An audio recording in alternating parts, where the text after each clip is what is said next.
このように結晶という美しい形で表現してくれたのです。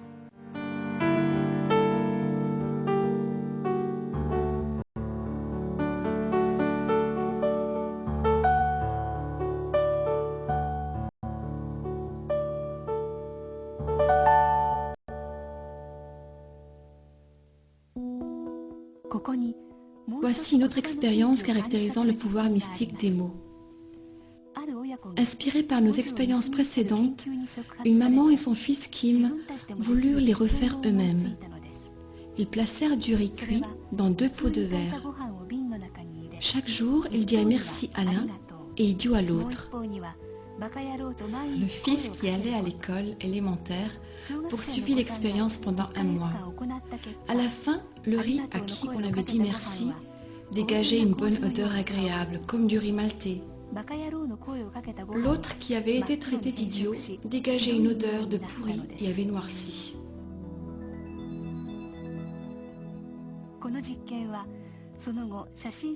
Cette expérience gagna en renommée auprès des lecteurs des messages de l'eau. Elle fut reproduite et rapportée par beaucoup de gens. On dit que les mots font naître la vie. Ces photographies montrent clairement la puissance inhérente du verbe. Par la suite, nous menâmes une autre expérience qui consistait à projeter nos pensées à l'eau et tester les effets des formes et des mots.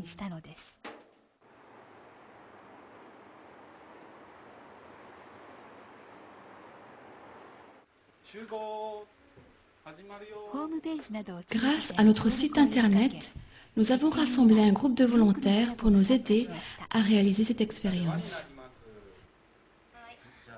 4 groupes de parents et leurs enfants y participèrent. Dans cette expérience, nous utilisâmes 2 flacons d'eau du robinet de Tokyo. Notons que la tendance à ne pas cristalliser.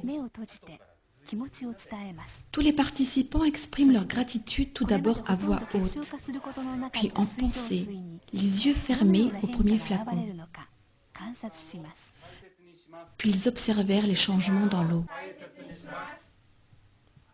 Merci eau, nous t'aimons eau, nous prendrons soin de toi eau.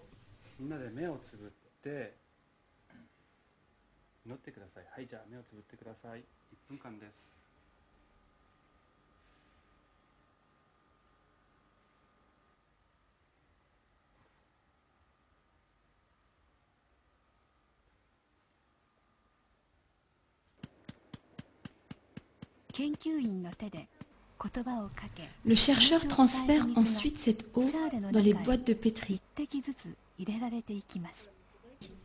Les enfants regardent curieusement.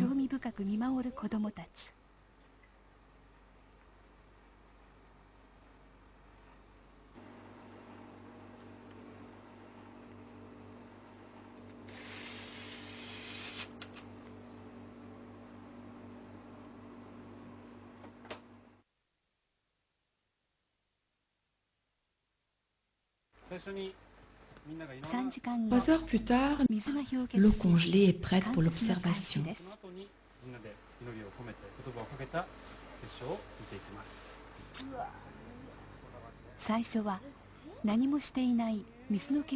Commençons par l'eau qui avait été laissée de côté.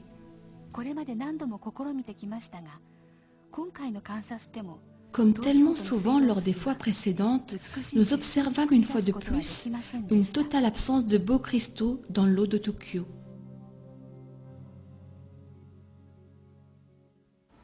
Certains y arrivaient presque, mais nous n'avons pas réellement vu de vrais cristaux. D'autres étaient franchement laids à regarder. Nous n'avons pas vu un seul cristal. Puis, on examine l'eau qui avait été exposée aux bonnes pensées. Les enfants fixent l'écran avec attention. Qu'est-ce qui arrive à l'eau du robinet lorsque leurs pensées se sont unies? Alors, surgissant de la pénombre du microscope, un petit cristal apparaît et commence à croître lentement.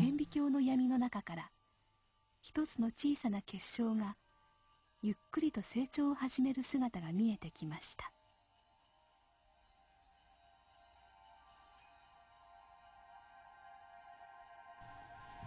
Un grossissement plus fort révèle l'émergence soudaine d'un cristal unique, clair et simple, comme pour incarner la pensée des gens qui s'étaient rassemblés.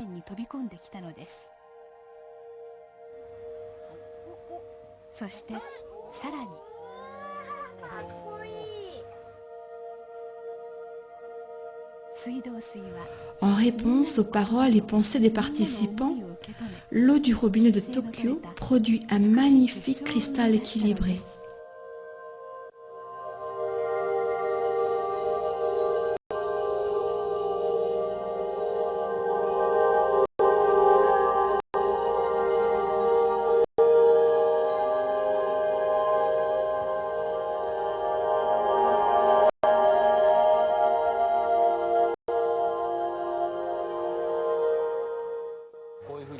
Aurais-tu imaginé voir des cristaux comme celui-là? Non, je ne pensais pas. Comment t'es-tu senti quand tu as vu le cristal? C'était fascinant. J'étais un peu sceptique quant au résultat. Que nos pensées puissent affecter l'eau. Mais maintenant que j'ai vu, je sais que c'est vrai.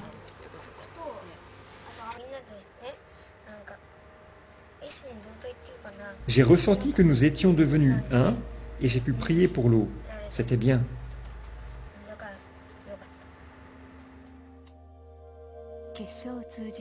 De par la cristallisation, l'eau nous dit qu'elle peut agir comme un miroir pouvant réfléchir nos pensées. L'eau a la capacité de nous montrer ce que nous ne pouvons pas voir. La même eau coule dans notre corps et nourrit toute vie sur Terre.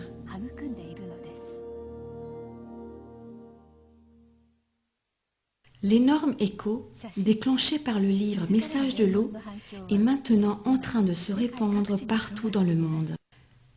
Basé sur les concepts présentés dans ce livre, nous avons commencé un projet nommé « Amour et gratitude pour l'eau ». Des messages ont été amenés dans ce projet.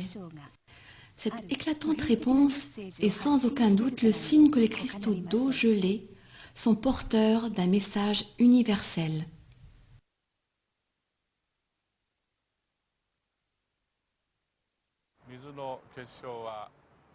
Dans certains cas, l'eau produit de magnifiques cristaux hexagonaux, alors que dans d'autres, pas du tout, ou des cristaux déformés. Qu'essaye de nous dire l'eau par la cristallisation?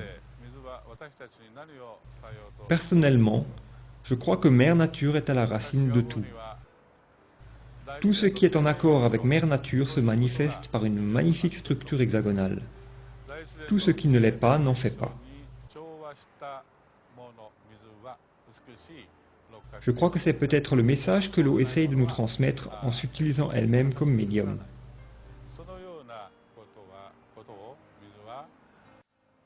Il est important pour l'eau autour de nous de ne produire que de beaux cristaux hexagonaux.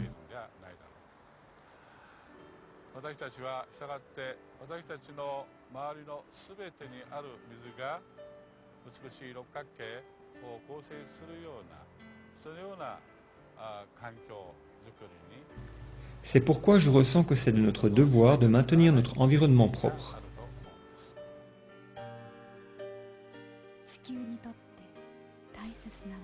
Les cristaux nous disent ce qui est important pour notre planète et ses habitants. C'est le message que nous pouvons utiliser pour nous projeter en avant lorsque nous commençons à contempler le futur.